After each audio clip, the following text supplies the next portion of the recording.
മുമ്പ് വിമാനം റാഞ്ചി ഇന്ത്യൻ ജയിലിൽ കിടന്ന ഭീകരരെ മോചിപ്പിച്ച അതേ ഗ്രൂപ്പ് തന്നെയാണ് ഇതിന് പിന്നിലും. അതിനാണ് അവർ ഇന്ത്യക്കാരെ മാത്രം പിടിച്ചു വെച്ചിരിക്കുന്നത്.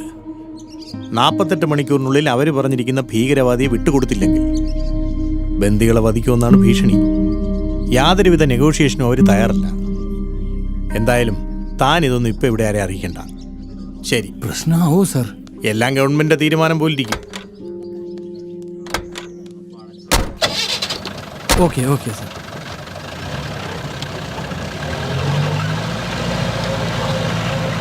കേരളത്തിലെ ഒരു ആഷിക്കോ തമിഴ്നാട്ടിലെ ഒരു മുരുകനോ ചത്താൽ ഗവൺമെന്റിന് എന്താ? ഇവന്മാരത് ചുക്കും ചെയ്യില്ലെന്നേ. എല്ലാം ഒരു നാടകമല്ലേ? ആരാണ് ഈ ഭീകരവാദികൾ? ഇസ്ലാമിന്റെ പേരും പറഞ്ഞ് നടക്കുന്ന കുറെ കാട്ടാളന്മാർ. രാജ്യതന്ത്രവും നയതന്ത്രവും ഒന്നും ഇവന്മാരുടെ അടുത്ത് നടക്കില്ല. ഇതേതാ ടീമെന്നറിയോ? 2 വർഷം മുമ്പ് നമ്മുടെ വിമാനം റാഞ്ചി പോയ പാർട്ടികളാ. 10 ദിവസം 150ഓളം പേരെ പിടിച്ചു വെച്ചിട്ടേ വില പേശിയത്. എന്നിട്ട് നമ്മുടെ ഗവൺമെന്റ് എന്താ ചെയ്തേ? വിട്ടുകൊടുത്തില്ലേ അവരുടെ മൂപ്പനെ? അതാണ് ഭാര്യയുടെ മുമ്പിൽ വെച്ചിട്ട് ഒരുത്തനെ കുത്തി പണ്ടെടുത്തത്. അത്ര വെടക്ക് ടീമാ അവര്. എന്നാലും നമ്മുടെ ആഷിക്ക് ഇതിൽ പോയി പെട്ടൂല്ലോ എന്റെ ദേവി. എന്നാലും ഓല് വിട്ടുകൊടുക്കാൻ പറഞ്ഞ 3 ആൾ ആരാ നിങ്ങൾക്കറിയോ? ഈ ആഷിക്കിന് ജോലിക്ക് പോകാൻ വേറെ സ്ഥലമൊന്നും കിട്ടിയില്ലേ? അതെന്താ അഫ്ഗാനിസ്ഥാനിൽ ഇന്ത്യക്കാർ പോണില്ലേ പണിക്ക്? എനിക്ക് നല്ല ഓർമ്മയുണ്ട്. കഴിഞ്ഞ ഇലക്ഷനിൽ ഞങ്ങളുടെ പാർട്ടിക്ക് വേണ്ടി ഈ ചുമര് മൊത്തം ഞങ്ങൾ നടന്ന് പോസ്റ്റർ ഒട്ടിച്ചു. അത് കഴിഞ്ഞ് ലീവ് കഴിഞ്ഞിട്ടും വോട്ട് ചെയ്തിട്ടാണോ ഇവിടുന്നാണ്ട് പോയത്. ചീരമുള്ളോരകിടിൻ ചുവട്ടിലും ചോര തന്നെ കൊതുകിന്നു കൗതുകം. എന്തുട്ടാന്ന്? ഇതൊരു പുതിയ ഇറാനിയൻ കവിതയാണ്. കേട്ടിരിക്കാൻ വഴിയില്ല. അടുത്ത തെരഞ്ഞെടുപ്പിൽ പോസ്റ്റർ ഒട്ടിക്കാൻ ഇനി ആരാന്നല്ലേ? മാഷിന്റെ പുറയില് കളക്ടർ ഒന്ന് പോയി. എന്തൊക്കെയോ പ്രശ്നമുണ്ട്. വാ നമുക്കൊന്ന് പോയി നോക്കാം. വാ. എന്റെ ഭഗവതി, ആ ആഷിക്കിനൊന്നും വരുത്തരുതേ. ഇപ്പോഴാ ഓരോന്ന് പച്ച പിടിച്ച് വരുന്നത്.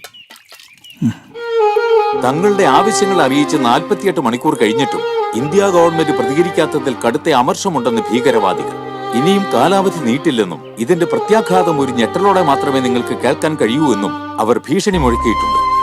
ഗവൺമെന്റിന്റെ തണുപ്പൻ നയത്തിനെതിരെ പ്രതിഷേധിച്ച് പ്രതിപക്ഷം പാർലമെന്റ് ബഹിഷ്കരിച്ചു. ബന്ദികളെ മോചിപ്പിക്കുന്നതിന് എല്ലാ ശ്രമങ്ങളും നടത്തുമെന്നും ഉടൻ തന്നെ മോചനം സാധ്യമാകുമെന്നും വിദേശകാര്യ മന്ത്രാലയം. സംഭവത്തെ തുടർന്ന് മൂകതയിലാടുന്ന ആഷിക്കിന്റെ ഗ്രാമം. കുടുംബം പുലർത്താനായി അന്യനാടുകളിൽ പോയി ജോലി ചെയ്യുന്ന നമ്മുടെ സഹോദരങ്ങൾക്ക് നേരെയുള്ള ഈ അനാസ്ഥയ്ക്ക് വൻ വില കൊടുക്കേണ്ടി വരുമെന്ന് പ്രതിപക്ഷ നേതാവ്. ബന്ദികളെ മോചിപ്പിക്കുന്നതിനായി ഒരാക്രമണം തന്നെ വേണ്ടി വന്നാലും അവരുടെ നേതാവിനെ മോചിപ്പിക്കുന്ന പ്രശ്നമില്ലെന്ന് വിദേശകാര്യമന്ത്രി. തങ്ങളുടെ ആവശ്യങ്ങൾ അറിയിച്ച് 48 മണിക്കൂർ കഴിഞ്ഞിട്ടും ഇന്ത്യ ഗവൺമെന്റ് പ്രതികരിക്കാത്തതിൽ കടുത്ത അമർഷമുണ്ടെന്ന് ഭീകരവാദികൾ. ഇനിയും കാലാവധി നീട്ടില്ലെന്നും ഇതിന്റെ പ്രത്യാഘാതം ഒരു ഞെട്ടലൂടെ മാത്രമേ നിങ്ങൾക്ക് കേൾക്കാൻ കഴിയൂ എന്നും അവർ ഭീഷണി മുഴക്കിയിട്ടുണ്ട്.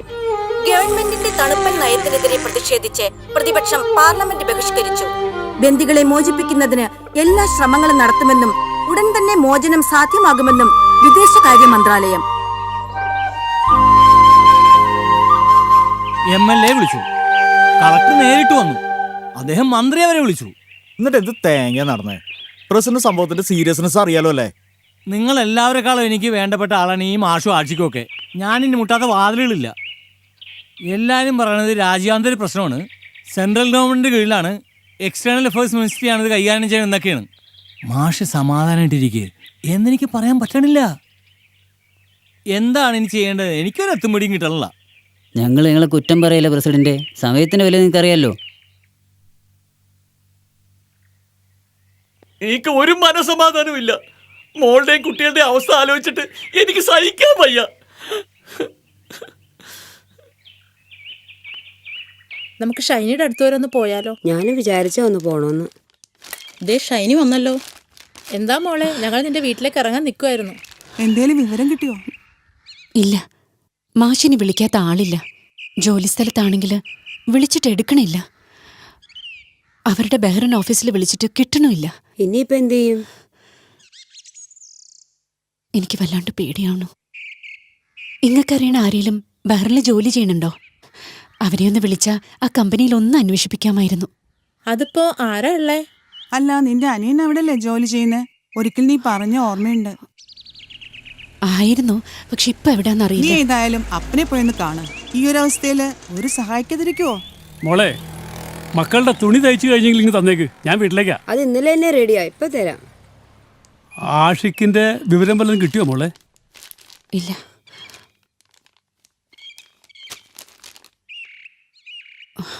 രവിചേട്ടാ, ഓ അത്യാവശ്യമായിട്ട് എൻ്റെ കൂടെ ഒരു സ്ഥലത്തേക്ക് വരുമോ?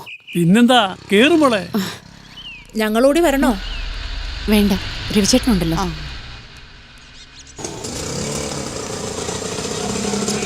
കാര്യമൊക്കെ ശരിയായി ഇസ്മേലേ. ഏതെങ്കിലും വസ്തുവിൻ്റെ ആധാരവും മുദ്രപത്രവും ഇല്ലാതെ ഞാൻ കാശ് തരികയല്ല. ഒരേൻ്റെ ആധാരം ബാങ്കിൽ പണയം വെച്ചിട്ടാ മോളുടെ കല്യാണം നടത്തിയത്. ആ, കല്യാണം കഴിഞ്ഞ് മാസം 3 ചോദിച്ച പൈസ ഇതുവരെ കൊടുക്കാൻ പറ്റിയില്ല. ഓല് മോളെ വല്ലാണ്ട് ഉപദ്രവിക്കണുണ്ട്. ഓള് വല്ല കടുങ്കയും ചെയ്യുമെന്നാ എൻ്റെ പേടി. സൂക്ഷിക്കണം. ഇനി മോള് ചെയ്തില്ലെങ്കിൽ അവർ ചെയ്യും. തെറ്റ് തൻ്റെ ഭാഗത്തല്ലേ ഇസ്മായിലേ? പറഞ്ഞ പണം പറഞ്ഞ സമയത്ത് തന്നെ കൊടുക്കണ്ടേ? അത് ചെയ്യാത്ത ഇസ്മായിലിനെ ഞാനെങ്ങനെ വിശ്വസിക്കും?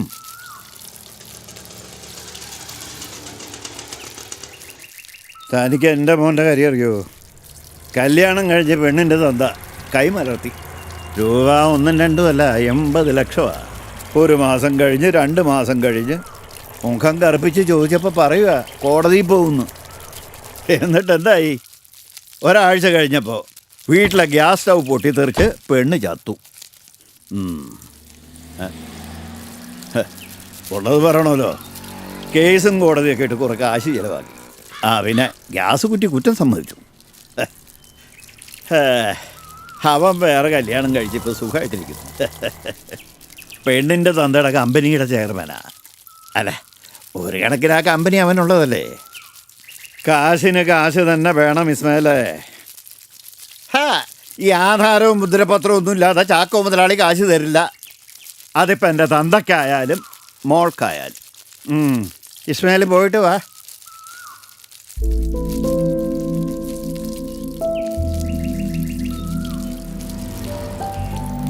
എടീ മറിയേ, പുറത്താരോ വന്നിട്ടുണ്ട്, എന്തെങ്കിലും കൊടുത്തുവിടെ.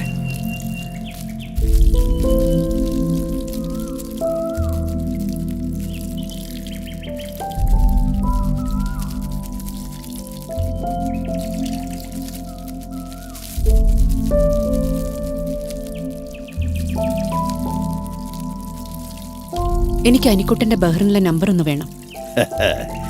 അവൻ പലിശയ്ക്ക് പണം കടം കൊടുക്കാറൊന്നുമില്ല. പിന്നെ ആധാരവും മുദ്രപത്രവും കൊണ്ടുവന്നാ ഞാൻ കാശ് തരാം. ആഷിക്കിനെ വേറെ 2 പേരെയും ആരോ കടത്തിക്കൊണ്ടുപോയി അഫ്ഗാനിസ്ഥാനിൽ നിന്ന്. ഒരു ജോലി ചെയ്യുന്ന ബഹ്റിനിലെ കമ്പനിയിൽ അന്വേഷിച്ച് ഒന്ന് വിവരം അറിയാനാ. ഓൻ്റെ നമ്പർ ഒന്ന് തരണം. മറിയേ, നമ്മൾ ഇന്ന് രാവിലെ പത്രത്തിൽ വായിച്ചില്ലേ? അഫ്ഗാനിസ്ഥാനിൽ തീവ്രവാദികൾ ബന്ദികളാക്കിയവരിൽ മലയാളിയടക്കം 3 പേർ ഇന്ത്യക്കാർ. അപ്പോൾ അവൻ്റെ കാര്യത്തിലൊരു തീരുമാനമായി. ചാക്കോ മുതലാളി, ഞാൻ നിങ്ങളെ കുറേ കാലം അപ്പാന്ന് വിളിച്ചിട്ടുണ്ട്. ഇന്നാട്ടിലെ പാവങ്ങളുടെ കണ്ണീരിൽ കൊഴിച്ച് ഇങ്ങള് തന്ന ചോറ് കുറേ തിന്നിട്ടുണ്ട്. പക്ഷെ ഈ ഷൈനി വേറെയാ. അന്തസ്സും അഭിമാനവും ഉള്ള ഒരുത്തിനെയാ കെട്ടിയിരിക്കണേ. നന്നായിട്ട് ജോലി ചെയ്തുണ്ടാക്കിയ പൈസയ്ക്കാ അരി വാങ്ങിക്കണേ. ആ ചോറിനൊരു പ്രത്യേക രുചിയാ. അത് തിന്നണോണ് വല്ലാത്ത അഭിമാനവും തൻ്റെ ഇടവാ. വാമോളെ, നമുക്ക് പോവാം. വെറുതെ എന്തിനാ ഇവരോട്? ഇല്ല രവിചേട്ടാ, എനിക്കിവരോട് ചിലത് പറയാനുണ്ട്. അത് ഈ വീട്ടുമുറ്റത്ത് വെച്ച് തന്നെ പറയണം. നീ ആരോടെ സംസാരിക്കുന്നറിയോ?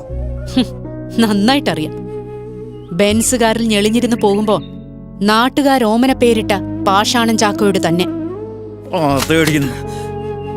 എന്റെ മേത്ത് കൈതൊട്ടാലേ വകുപ്പ് വേറെയാ, ജാമ്യം പോലും കിട്ടില്ല.